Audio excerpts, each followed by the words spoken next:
This is the Lone Crater YouTube. We hope this video helps.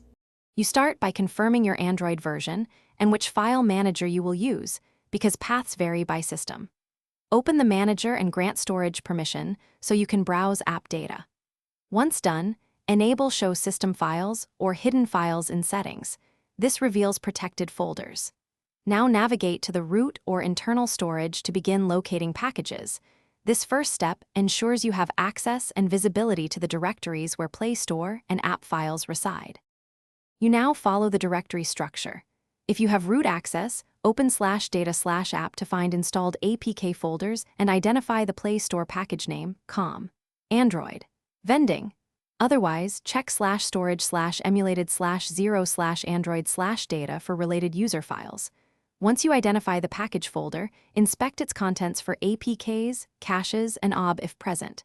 Make sure to avoid deleting system files. Instead, copy or view files for diagnosis. You finish by copying any APKs or data to a safe folder so you can inspect versions and file integrity without risking the system. Once copied, check file info to confirm package name and version. That explains mismatches or outdated files. If the Play Store folder is missing or empty, clear Play Store cache in settings, confirm Google Play Services is present, and restart the device. If problems persist, consider using ADB or a root-enabled Explorer. These tools reveal hidden system directories for deeper troubleshooting.